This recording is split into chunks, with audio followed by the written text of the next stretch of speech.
Ahí está. Así queda el tema. Y antes de pasar a silenciarlos, para empezar con el tema de hoy, bueno, Bea, ¿cómo estás, Beatriz? Mejor, Buenas gracias. tardes. ¿Estás bien? Gracias. Porque Mirta estaba, pensaba que llamar a ver cómo anda Bea. Bueno, ya te veo ahí Gracias. contenta, Jorge. Bueno, muy bien. Gracias, Bárbaro. Muy bien. Entonces, ahora le diré a Mirtucci que te acabo de ver. Bueno, bárbaro. El auto al taller a las 4 y después tengo que ir a la de la columna. Chao, chao. Alguien tiene que ir a lo de la columna. Espero que le vaya bien a quien va por lo de la columna. ¿Verdad? Ya que estamos. Gracias. De nada. Los voy a silenciar simplemente para tener... Creí que ya estábamos en silencio. Suerte que no dijiste ningún nada malo de mí, si no, ni te cuento. Suerte, suerte.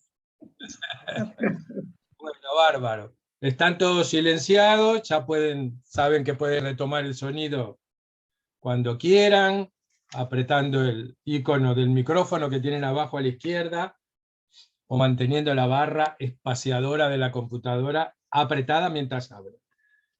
Muy bien. Lo que estábamos viendo y deberíamos haber visto la semana anterior a Semana Santa era terminar de ver las imágenes de ese periodo de cristianismo que estamos viendo, que cubre la época correspondiente a la Alta Edad Media, que va desde la caída del Imperio Romano hasta el milenio aproximadamente.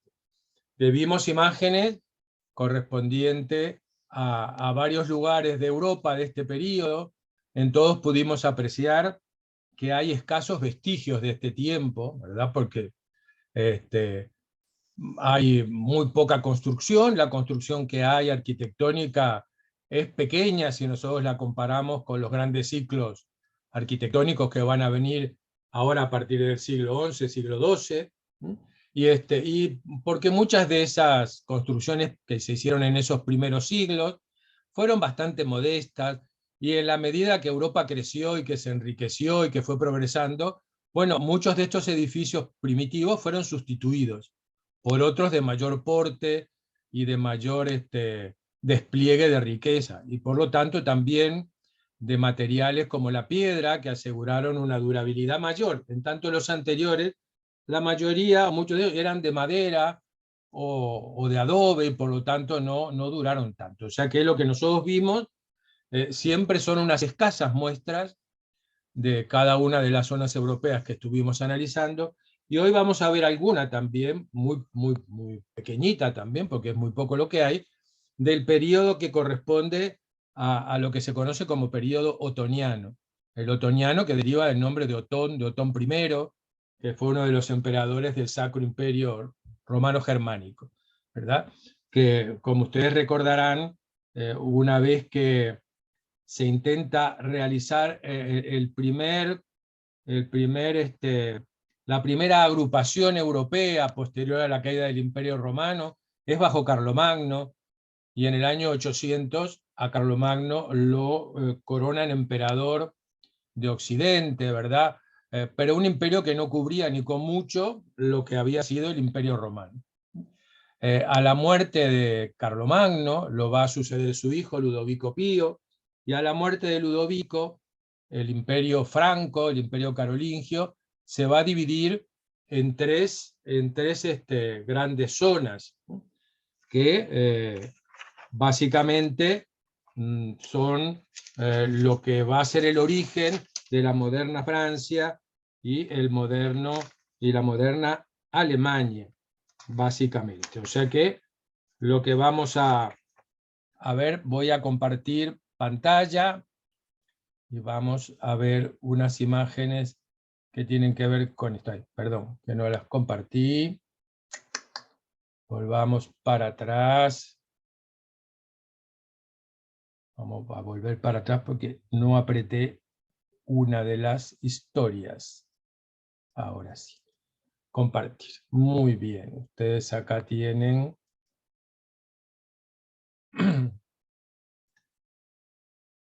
Tiric, tiric. Una imagen. ¿Están viendo la imagen? ¿O no? Háganme... ¿Sí?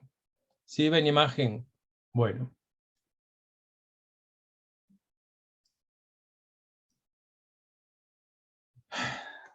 Ok. Tiric, tiric. Vamos a... Lo que estamos viendo ahora tiene que ver con la construcción típica otoñal. Nosotros vimos el carolingio ya, lo que corresponde a la etapa de Carlomagno. Y el aporte otoniano es muy pequeño con relación a eso último que vimos. Básicamente se caracterizan en la parte arquitectónica por sacarle el mayor jugo posible a las áreas centrales de los templos, ¿verdad? Esas zonas que se convierten en el corazón de los edificios religiosos, porque son los que normalmente contienen debajo la cripta con los restos o las reliquias de los santos y de todo lo que en la Edad Media fue objeto de veneración para los fieles. Entonces, esto que nosotros vemos aquí, ¿no?, es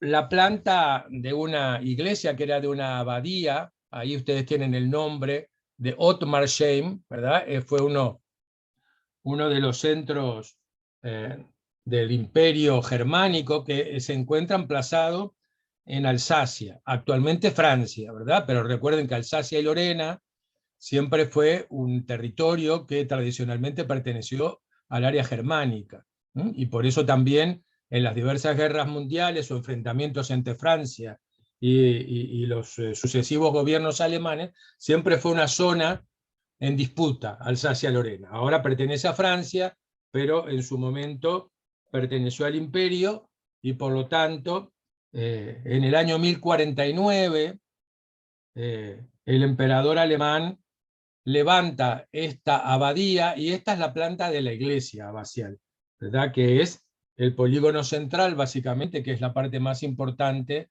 del edificio. Muy bien, ahora vayamos. Ahora voy a dejar de compartir pantalla porque parece que algo apreté mal y no puedo pasar de imagen. Vamos a ir para atrás.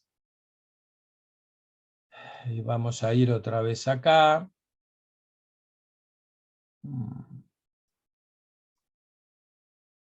Ustedes acá lo ven todo chiquito, ¿verdad? ¿Ven imagen? Sí. ¿O no ven? Una ¿Sí? sí. Lo ven en pequeño. Bueno, muy bien. Pequeñito. Ok, vamos a ver si podemos... ¿Ahora lo ven en grande? Todavía no. No lo ven Yo en no grande, lo ok. Bueno, no se hagan problema. Vamos a volver acá a compartir.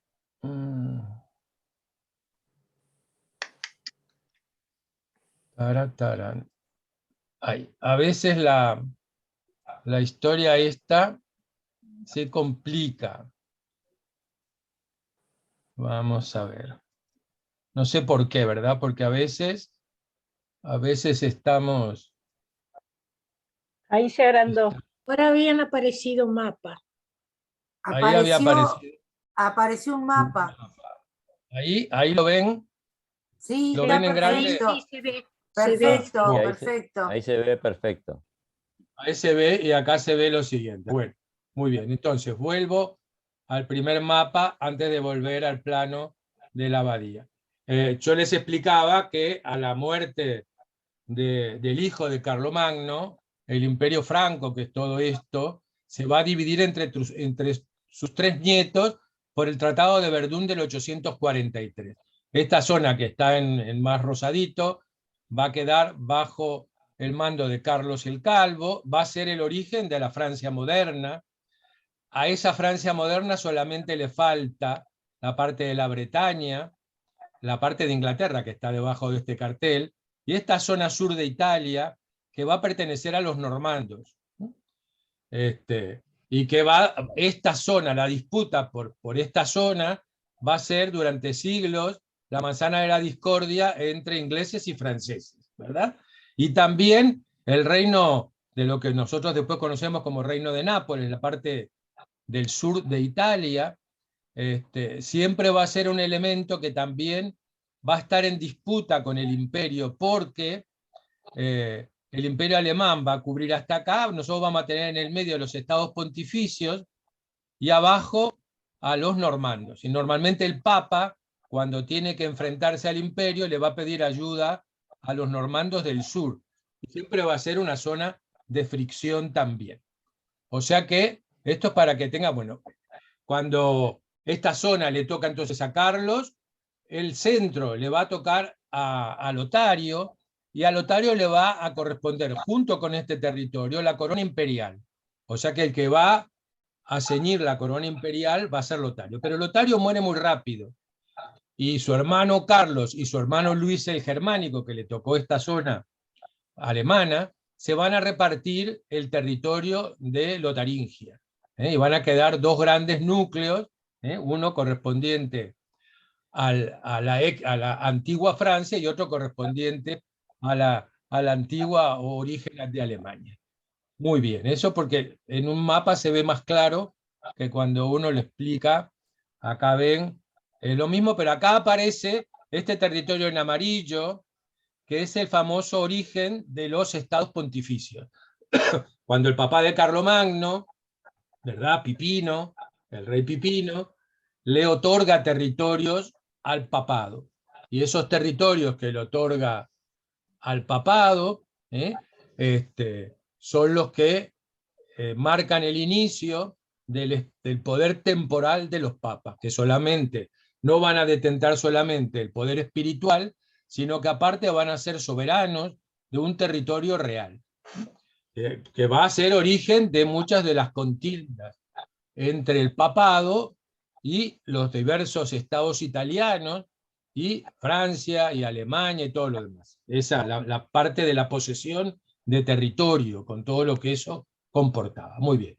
Eso para que entendamos mejor esto que estamos viendo, que es arte otoniano, que en definitiva es lo que corresponde al arte surgido en esta zona que quedó como originaria de Alemania. Entonces, bueno, ustedes van a ver acá, ahí tenemos un tema. ¿Vieron la planta? La planta que les mostré antes, que era de una abadía. La abadía no es este edificio, la abadía es la de Ottmarsheim, del cual lo importante que hacen los otonianos es darle mayor realce a esa zona nuclear del edificio, en el cual está condensado todo el poder místico y espiritual del edificio. En tanto contiene el altar y contiene las reliquias que son objetos de veneración. Y el otro elemento que pone en funcionamiento el otoniano es realizar edificios que tienen dos fachadas, un edificio bipolar, que ustedes ven acá. Esta es la iglesia de San Miguel de Hildesheim, Hildesheim,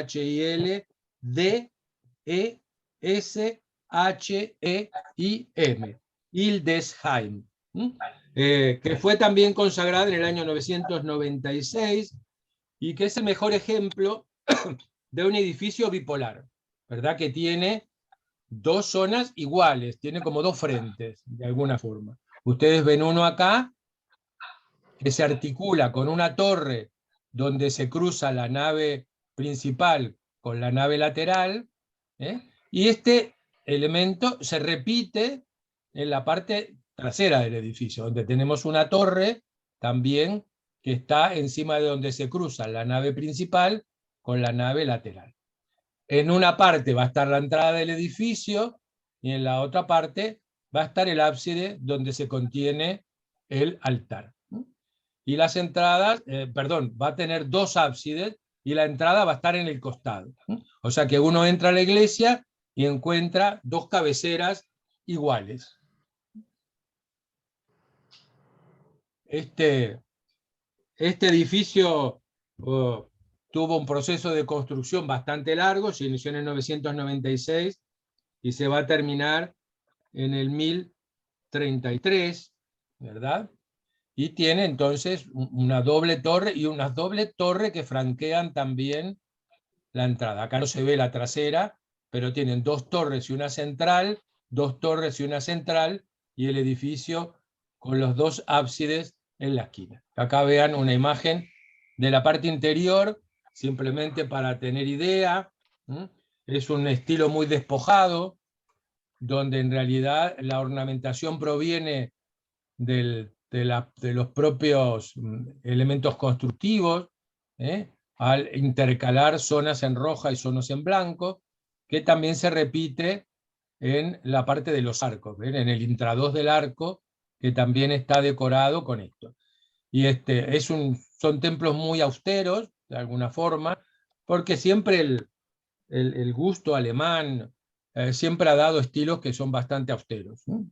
Salvo cuando lleguemos al barroco, porque en el barroco nos vamos a encontrar maravillas en territorio alemán, pero en estas épocas es un edificio muy despojado y muy iluminado. Muy bien, este es la típica construcción otoniana, que como ven, agrega poca cosa al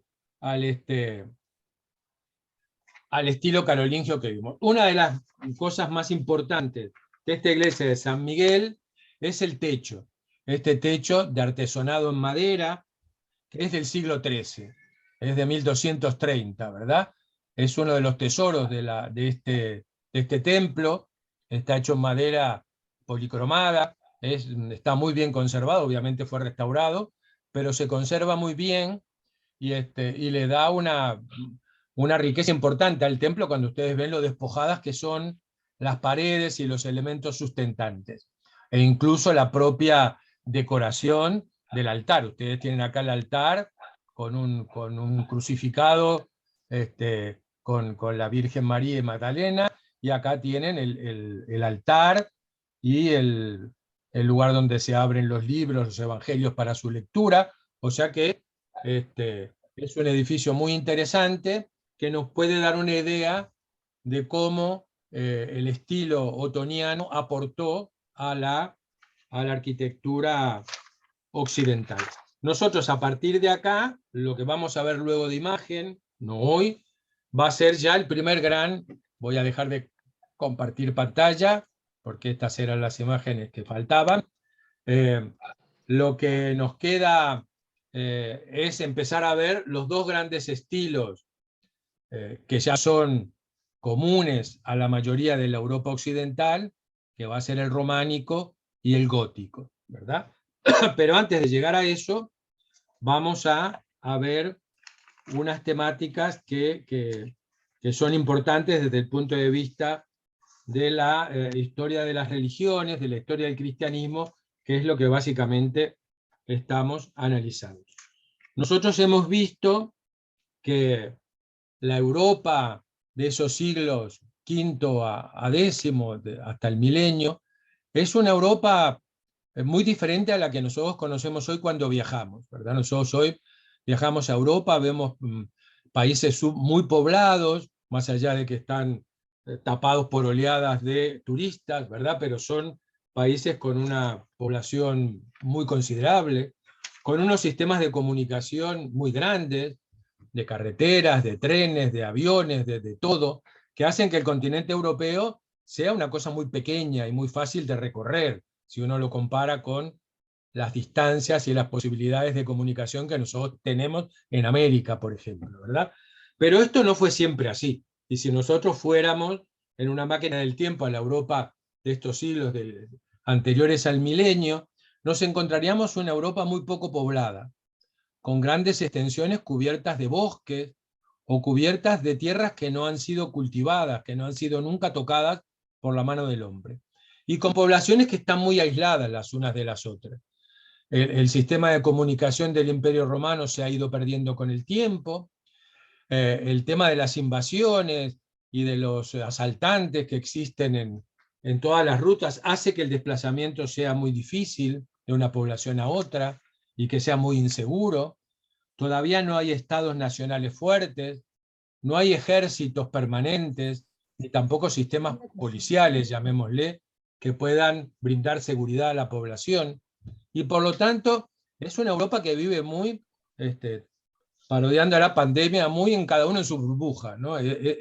Más bien de desarrollos locales, pero no encontramos desarrollos muy importantes a nivel global. Para que ustedes tengan idea de población, cuando comienza el milenio, en el año 1000, toda Europa se calcula que tenía unos 40, 42 millones de habitantes. Es poquísimo comparado con las centenas de millones que tiene hoy Europa. Y es más, si nosotros comparamos estos 40 millones del año 1000 con los 20 millones que va a tener Francia en el siglo XVII, por ejemplo, nosotros vemos la diferencia abismal y el crecimiento de población que se da desde el milenio según avanzan los siglos, ¿no? Francia en la época de su apogeo, bajo el reinado de Luis XIV, a fines del siglo XVII, tenía 20 millones de habitantes, y eso la convirtió en la primer potencia europea, porque tenía cantidad suficiente de población, que por un lado era sujeto de tributos y de pago de impuestos, y por lo tanto engrosaba las arcas del Estado con lo que pagaban, pero también eran potenciales proveedores de mano de obra para los ejércitos, para las levas de ejército que Luis XIV, su padre y sus nietos utilizaron para establecer la grandeza de Francia en estos siglos, ¿verdad? Podían levantar ejércitos que eran enormemente más grandes que los de cualquier otro país europeo. O sea que el factor demográfico es muy importante en la explicación del crecimiento en todos los sentidos de la Europa occidental. Entonces nosotros vemos que si en el MIN teníamos unos 40 millones de habitantes, un cuarto de milenio después, hacia el 1250, ya estamos en los 70 millones de habitantes. O sea que casi superamos una triplicación de población en estos años. ¿Por qué? Bueno, porque se empezó a roturar campos, no estaban todavía los brasileros quemando la Amazonia, pero más o menos, ¿verdad? Cortaron bosques, talaron bosques, porque aparte necesitaban mucha madera para la construcción de los grandes edificios, que tanto el románico como el gótico van a darnos en toda la faz de Europa, ¿verdad? Por ejemplo, todo el maderamen del techo de Notre Dame que se quemó ahora proviene de estas épocas y proviene de los grandes bosques que cubrían una gran cantidad del territorio de Francia, ¿no? Que eran bosques muy antiguos que podían permitir el talar árboles y el conseguir vigas del grosor y de la longitud que requerían las construcciones románicas y góticas. O sea que por un lado la gran construcción que siembra de edificios religiosos y civiles Europa en estos siglos XI, XII y XIII, por un lado hace que se acentúe la tala de bosques, y por otro lado también se desbroza mucha cantidad de terreno y se le prepara para la agricultura. Porque a medida que se explota mejor los productos de la tierra, hay excedentes agrícolas y por lo tanto la población puede crecer y puede ser alimentada. No tenemos casi episodios de hambruna en estos primeros siglos, porque hay excedentes productivos que hacen que crezca la población, ¿no? También a nivel agrícola influye mucho en esto la utilización del hierro en el utillaje que se utiliza para la agricultura, en los arados, asadas, todo este tipo de cosas. En estos siglos, curiosamente, era más valioso poseer hierro que poseer oro, ¿verdad?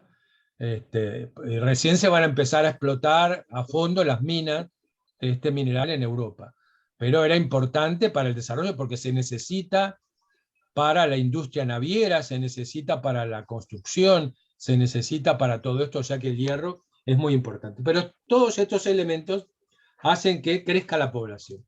Y cuando crece la población, para lo que nos interesa desde el punto de vista religioso, crecen el rebaño que los pastores deben conducir hacia la salvación y hacia la vida eterna. Entonces, la necesidad de atender, la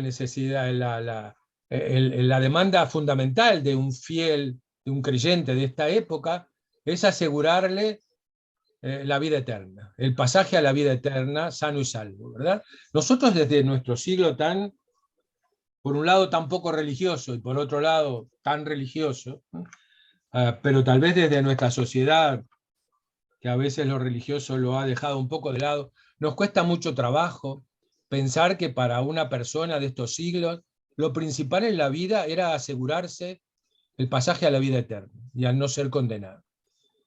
Y que todos los esfuerzos máximos a nivel colectivo y a nivel individual están direccionados por esta necesidad que tiene cada uno en el centro de su vida, ¿verdad? Y eso explica que el suelo europeo se cubra de edificios religiosos de distinto nivel, desde iglesitas pequeñitas hasta las grandes catedrales que nos va a dar el románico y el gótico. Abadías, monasterios, cantidad, cientos de miles de edificios que van a proveer el apoyo espiritual que es el fundamental en la vida humana en este tiempo. Obviamente, esta necesidad de atender al mayor número de fieles y de atender a mayor número de edificios de finalidad religiosa hace que crezca la cantidad de personas dedicadas al sacerdocio en sus diversos niveles.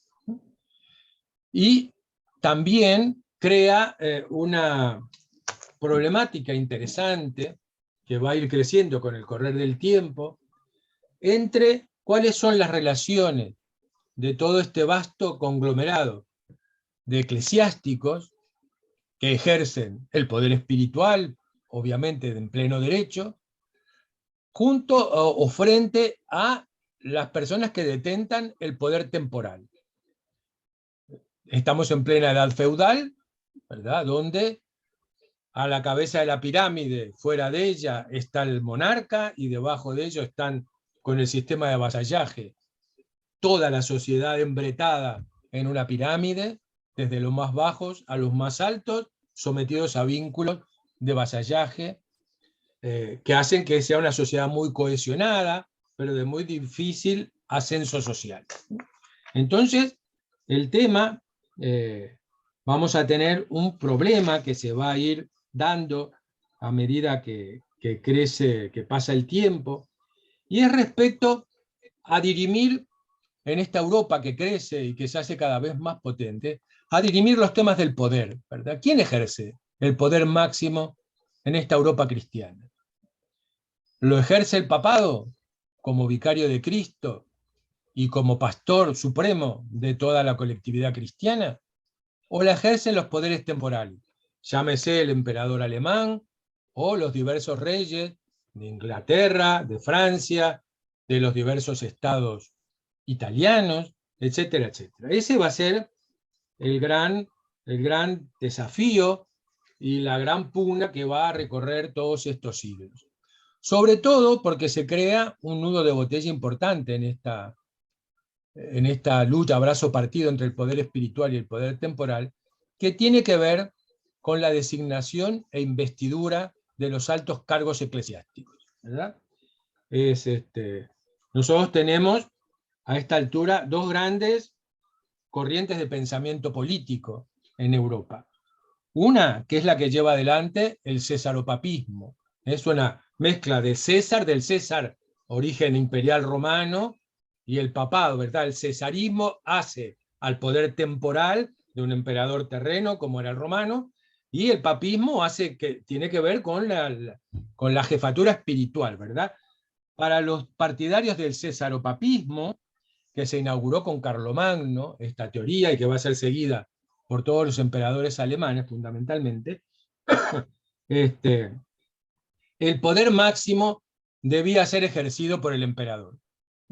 Es decir, que el poder espiritual debía quedar bajo el mando del poder superior del emperador, o del rey en su caso, ¿verdad? Es decir, la primacía la tiene el poder temporal sobre el poder espiritual. Y frente a esta teoría política se da la alternativa, que es la hierocracia, que es la que establece que el poder supremo lo debe manejar el poder espiritual, representado por el Papa, y que a él deben someterse todos los poderes temporales. Estas dos posturas van a enfrentarse fundamentalmente en aquellos casos en que es necesario nombrar un líder religioso, ¿verdad? Un abad para dirigir o una abadesa para dirigir una abadía, un obispo para dirigir un obispado, un cardenal o cualquier otro cargo de importancia en el sistema. ¿Por qué? Porque desde que la Iglesia tiene un Estado y tiene territorios bajo su dominio, tenemos que un obispo, supongamos para tomar un caso, un obispo recibe una doble investidura cuando es designado, ¿verdad? Lo normal es que el Papa lo designa, lo elige, ¿verdad? Y ustedes saben que luego se realiza la consagración del obispo, es decir, cuando toma las órdenes necesarias para ser obispo. Entre la elección y la consagración hay un espacio de tiempo, pueden ser semanas, pueden ser un mes, puede ser más o menos. Normalmente en el sistema feudal lo que se hacía entre la elección y la ordenación obispal es que ese obispo designado recibía de parte del emperador o de parte del rey su feudo, la parte de él como dirigente de un territorio, de un obispado, de una abadía o de lo que fuese, ¿verdad? Es decir, que el monarca le otorgaba los poderes temporales sobre el territorio que ese obispo iba a regir, porque eso implicaba la posibilidad de cobrar impuestos, de cobrar el diezmo para la iglesia y de una cantidad de otras cosas. Cada caso, cada contrato de vasallaje que se hace entre el rey o el emperador y un súbdito, como en este caso el obispo, es diferente según el contrato que se haga. No son todos iguales, ¿verdad? Pero es un contrato de feudatario. Y luego, una vez que recibe esto, es consagrado en su función espiritual por el Papa. O sea que ese obispo va a tener una doble característica, va a gozar de un poder imperial con las insignias del poder imperial, recibida de parte del emperador o del rey, y va a tener un poder espiritual recibido por el papado, que se expresa en el báculo fundamentalmente como pastor de su rebaño. Entonces, todo esto bárbaro, pero empezó a haber problemas, porque los gobernantes temporales empezaron a nombrar obispos, abades y a quien se les daba la gana, sin pedir la anuencia o avisarle tan siquiera al papado. Le estaban nombrando dignatarios de alto nivel de la Iglesia, a veces en contra incluso de la voluntad del Papa, que a la larga lo importante para la Iglesia era tener al frente de cada obispado, como en este caso, una persona que su función principal es desarrollar los postulados del servicio religioso. Pero aquí que, ¿por qué pasaba esto? Porque ustedes recuerden que en el sistema feudal todo se lo lleva el hijo mayor. ¿Recuerdan cuando se muere el duque, el conde, el marqués, quien sea? Todo se lo lleva el hijo mayor. Pero los hijos menores tenían que colocarlos en algún lado. Lo normal era que al hijo segundón o al tercero se le diera un cargo en la iglesia, ¿verdad? Se le daba una canonjía, o una abadía, o un obispado, según la importancia de su papá y de todo lo demás. Y bueno, y ese señor no llegaba a ese puesto por vocación religiosa, sino que llegaba por un nombramiento que tendía a que el rey o el emperador de turno necesitaban contemplar a la familia del duque tal o del conde cual, y los colocaban a unos acá, a otros allá. En esta época todavía no hay ejército permanente, porque luego, más adelante, cuando hay ejército permanente, muchos de estos segundones o terceros hijos van a engrosar las filas del ejército, a sus mandos superiores. Pero en este momento todavía no hay, o sea que la salida directa es la iglesia.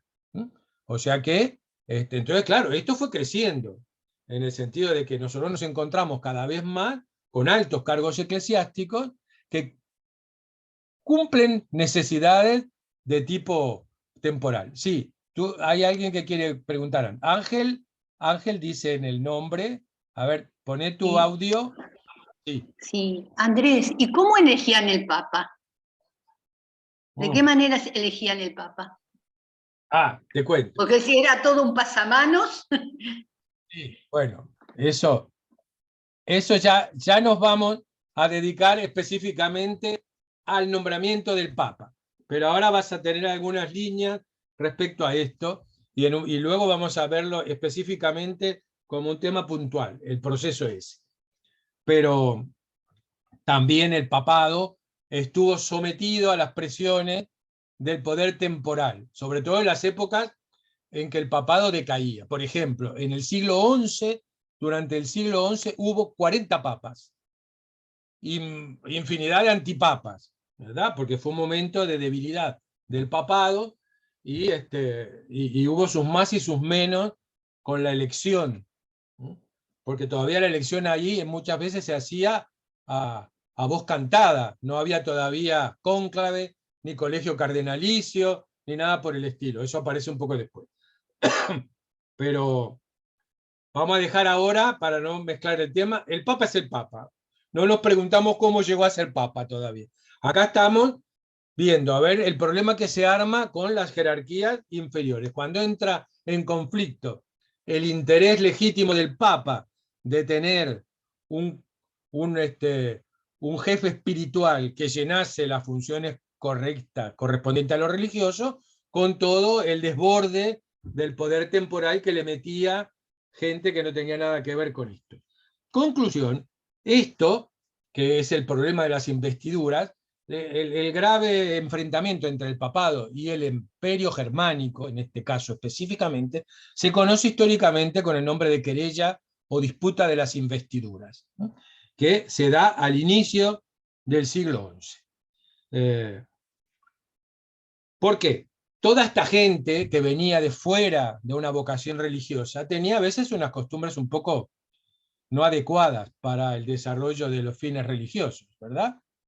En parte porque eran casados, porque venían con sus amantes, porque les importaba un reverendo cucuzú el tema religioso, ellos estaban para otra cosa, ¿no?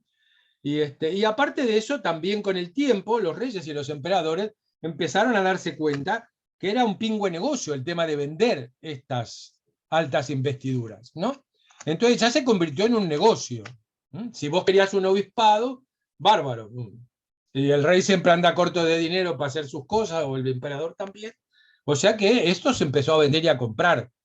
Y por lo tanto llegó un momento en que era muy complejo el tema de estos altos cargos que se compraban y se vendían, incurriendo en lo que se conoció en la época como simonía, ¿verdad? Y este nombre de simonía proviene de un pasaje de las Sagradas Escrituras que cuentan que Simón el Mago intentó comprarle a San Pedro el poder de hacer milagros, ¿verdad?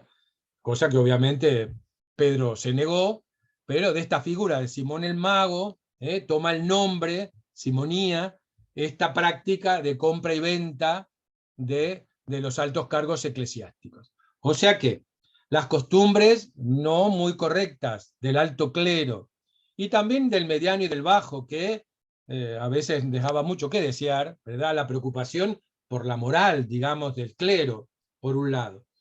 Por otro lado, la problemática que planteaba la compra y venta, la simonía de cargos, empezó a preocupar mucho a la conducción de la Iglesia y trató de corregirla en numerosas oportunidades, a través de sínodos, de concilios, de edictos papales, de una cantidad de cosas. Durante mucho tiempo, y siempre fue un hueso duro de roer todo esto, ¿no? Finalmente, una de las cosas que se hizo a principios de este siglo XI fue tratar de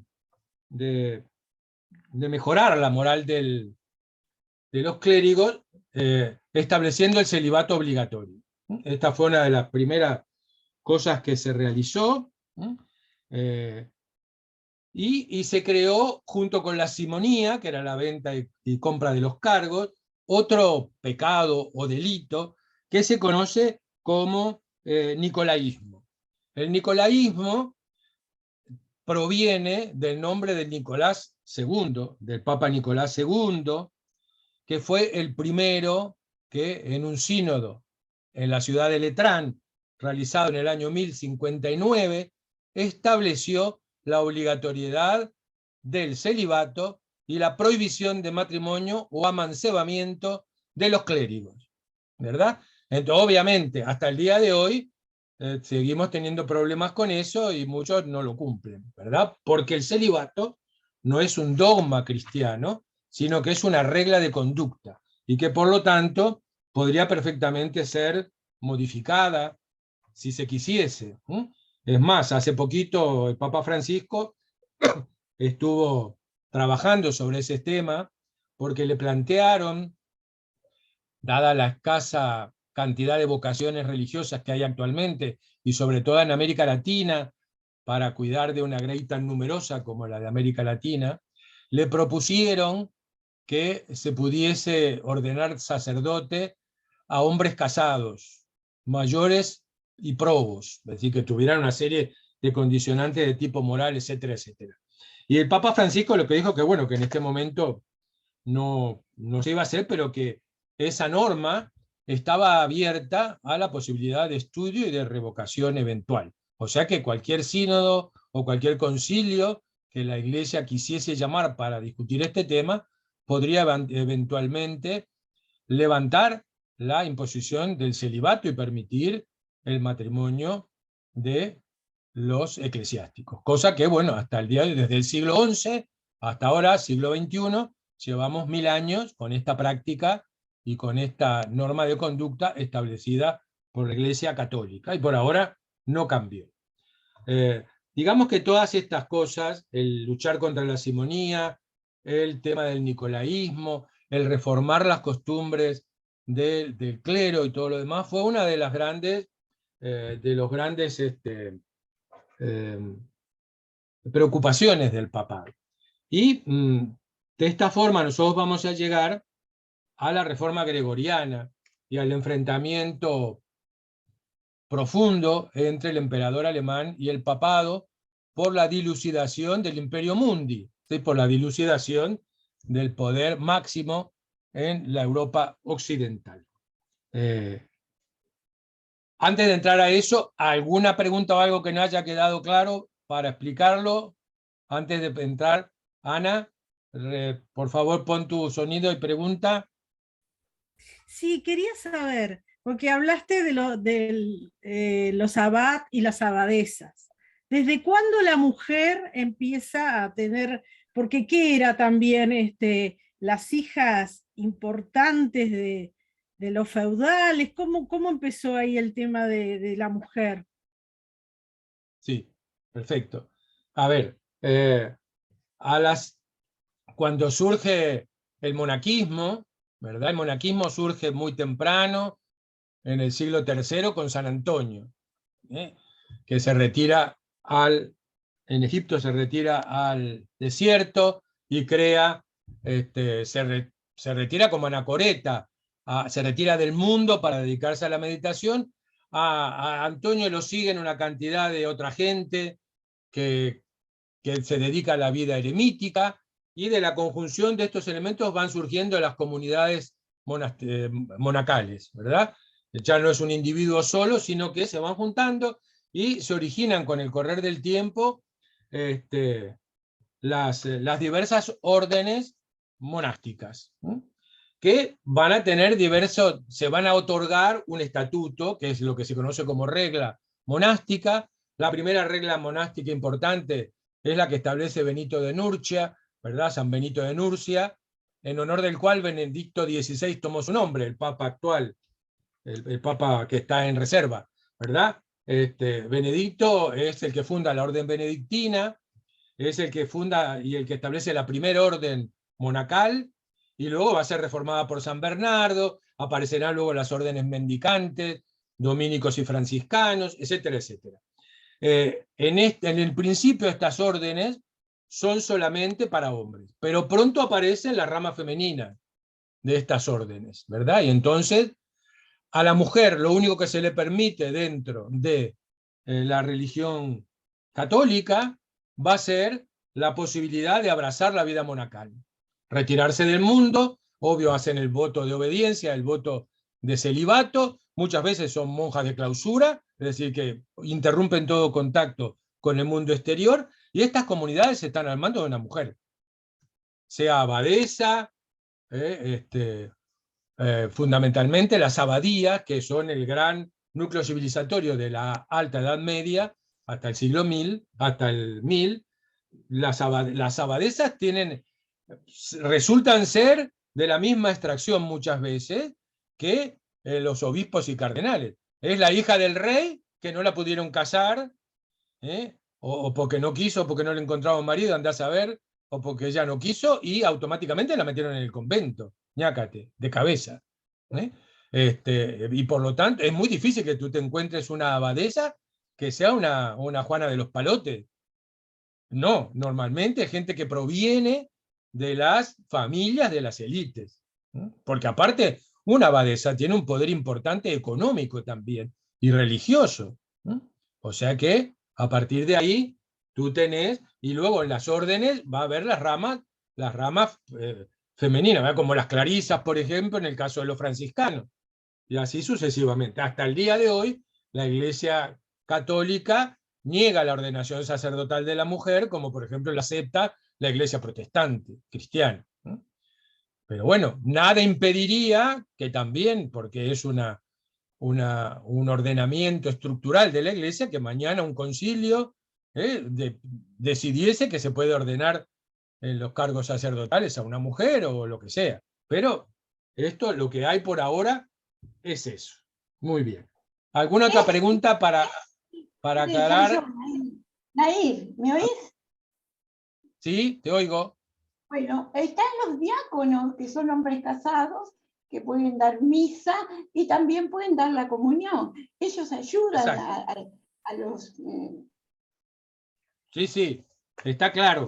Es decir, a ver, todas las religiones con el pasaje del tiempo fueron suavizando o fueron abriendo lentamente algunos resquicios a estas reglas tan estrictas, que yo que sé, los judíos no la pidan más a los adúlteros, ¿verdad? Sin embargo, nadie reescribió los libros sagrados. Sin embargo, los musulmanes de alguna secta sí la pidan a los adúlteros.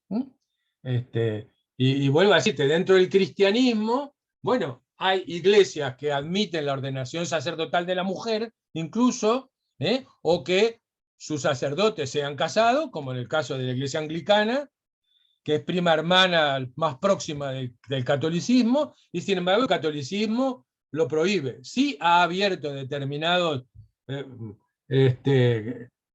jerarquías básicas para que puedan ser realizadas por personas casadas, porque la falta de vocaciones es real. Y entonces, obviamente, no hay la cantidad suficiente como para mantenerse apegado a rajatabla a las normas anteriores. Y entonces se va flexibilizando de alguna manera, porque todas estas cosas, hablo de decir, no son temas de dogma, no son temas de dogma religioso, sino que son simplemente la ordenación que la cabeza de la Iglesia, en su poder administrativo de la institución, en determinada época del tiempo fue tomando, o fue cambiando. O sea que, bueno, ¿alguna otra pregunta? Sí, Iris. Hola. Profesor, te quería preguntar, tú hablaste de dos posturas respecto, digo, el césaropapismo y la hierocracia. Sí. ¿Y cuál era la otra, perdón? Hierocracia, con H. H-I-E, hierocracia. Es la que propugna la primacía de lo temporal sobre lo espiritual, y la otra al revés, la primacía de lo espiritual del poder espiritual sobre el poder temporal. Hierocracia. Hierocracia, con H. Gracias, hierocracia. gracias. Muy bien. ¿Alguna otra pregunta? ¿Sí? Yo quisiera hacerte una pregunta, pero no tiene por qué ser respuesta ahora, porque capaz que se sale del tema. Yo quería saber qué diferencia hay entre por ejemplo, en Estados Unidos están los papistas y los católicos. Son distintos, pero son parecidos. Entonces, esa era una pregunta, pero puede ser respuesta en cualquier momento. No, yo diría que tú hablas de los anabaptistas, no de los papistas, porque papista y católico es lo mismo. Tal Era vez la te idea que referís yo tenía. a los anabaptistas de repente, que es parecido. Eso tú chequea bien y después volvémelo a preguntar, pero yo no conozco en Estados Unidos papistas. Bueno, no me suena. gracias. Y anabaptistas, pero que eso es una de las sectas o de las opciones del cristianismo protestante, ¿verdad? Pero bueno, tú aclaralo, porque a mí por lo menos no me consta papistas diferentes a católicos. El católico es papista, 100%. Y bueno, era la idea que yo tenía, pero por eso te lo estaba preguntando. Muchísimas gracias. De todas maneras, si hay algo que sea papista en Estados Unidos y es diferente al catolicismo, pasame alguna línea para que yo lo pueda ver, digo, pero a mí de entrada no me surge, aunque todavía estamos lejos de esas épocas de análisis. Muy bien. ¿Alguna otra pregunta? No, entonces vamos a dejar planteado para ver la semana próxima el tema de la querella de las investiduras y de la reforma gregoriana. Primer punto, quiero aclarar para evitar confusiones que cuando nos referimos a reforma gregoriana no nos estamos refiriendo a la reforma del calendario gregoriano, ¿verdad? Porque la reforma del calendario también es gregoriana, pero obedece a dos Gregorios diferentes. La reforma gregoriana, de la cual vamos a hablar la semana que viene, que es la que trata de resolver estos problemas que estábamos planteando antes, ¿verdad? Se debe a Gregorio VII. Y la reforma del calendario se debe a Gregorio XIII, 6 Gregorios después, a Gregorio XIII. Yo les voy a explicar ahora la reforma del calendario gregoriano para sacarla de la Troya cuando nos metamos en la reforma gregoriana, no confundirnos. El calendario que nos rige en Occidente, la primera gran formulación que tuvo fue en la época de los romanos bajo Julio César, ¿verdad? Allí se hizo, ¿por qué? Porque había, el año romano era un año de 365 días. Y por lo tanto, obviamente, el año calendario no estaba en consonancia con el año astronómico, que es más largo. Es 300, tiene una fracción. Al no tener en cuenta la fracción, con el tiempo se fue desfasando. Y las festividades del calendario romano, como las nuestras también, son todas originariamente están basadas en ciclos agrícolas. Y entonces se notó que había un desfasaje entre el calendario que se usaba y el calendario astronómico. Y entonces Julio César mandó a hacer un ajuste de esta diferencia y los muchachos crearon el tema de los años bisiestos. En base a un ciclo de 4 años, ¿verdad? Hicieron 3 años de 365 días y un cuarto año de 376. Y eso entró a regir en el año 46. Esto redujo la diferencia entre el calendario real y el de papel, llamémosle, lo redujo, pero dejó de todas maneras subsistente 11 minutos de diferencia por año. Con el correr del tiempo, desde el año 46, esto empezó a notarse la diferencia otra vez entre el ciclo astronómico y el ciclo calendario que se usaba, sobre todo para la fijación de la fecha de la Pascua, que es la fecha fundamental en las 3 religiones monoteístas. Entonces ahí empezaron a tener desfasajes con el calendario astronómico. Y entonces decidieron, en el año 1582, bajo Gregorio XIII, se decidió reformar el calendario juliano. Lo que se hizo fue que se afinó el sistema de bisiestos. De una forma muy compleja, yo no paso ni a explicarla, pero digamos que se ajustó ese sistema de bisiestos, estableciendo un bisiesto cada 4 años, y otra, bueno, los años que terminan en 0 no son bisiestos, los años que se... Bueno, unos líos que no importa. La cosa es que se solucionó y es el calendario que tenemos actualmente. Y entonces, el 4 de octubre de 1582 se dejó de lado el calendario juliano y se adoptó el calendario gregoriano. Y la cristiandad, que adoptó el nuevo calendario, se acostó una noche, siendo 4 de octubre, y a la mañana siguiente se despertó, y no era 5 de octubre, era 15 de octubre, ¿verdad? En esa noche habían transcurrido 11 días. Entonces se da la paradoja, por ejemplo, que si uno va y mira la historia de Santa Teresa de Ávila demoraron 11 días en sepultarla, porque se murió el 4 de octubre y la sepultaron el 15, cuando en realidad se murió el 4 de octubre y la sepultaron al otro día, que ya no era 5, sino que era 15. O la otra paradoja, que si nosotros miramos las fechas de muerte de Cervantes y de Shakespeare, son exactamente idénticas, no me acuerdo ahora, tanto de tanto. ¿Por qué? Porque Inglaterra, hasta 1700 y pico, no cambió de calendario, no adoptó el gregoriano, sino que se quedó con el juliano. En cambio, España sí tenía el gregoriano. Entonces, la fecha del juliano de muerte de Shakespeare es la misma fecha de muerte de Shakespeare, de Cervantes, según el calendario gregoriano, a pesar que murieron en días totalmente diversos. Pero se dan estas paradojas. Muy bien. Entonces, lo importante es que saquemos de la Troya el tema de la reforma gregoriana del calendario, porque no tiene nada que ver con lo que vamos a ver la semana que viene respecto a la querella de las investiduras y a la reforma gregoriana, que va a dilucidar, por lo menos de momento, el famoso tema del dominio mundi. Así que bueno, espero que pasen una linda semana, espero que el tiempo nos dure un poquito más. ¿Preguntas? Si alguien... Sí, cómo no, avanti. Usted que nombró a Santa Teresa de Ávila. Santa Teresa de Ávila es la autora del soneto que dice no me muere Jesús por... ¿Es la autora? Sí. Sí. Ah, qué lindo soneto. Santa Teresa es una de las grandes místicas de la Iglesia. Y tiene páginas memorables de mística, ¿verdad? De literatura mística. Ella y Fray Luis de León son los dos grandes representantes de la mística española. O sea que bueno. Muy bien, gente. ¿Alguna otra cosa? Muy bien. Hasta la próxima, Andrés. Nos estamos viendo. Hasta la Disfruten del buen tiempo mientras dure. Muchas gracias. Chao, chao. Chao. Chao, gracias. Chao, gracias.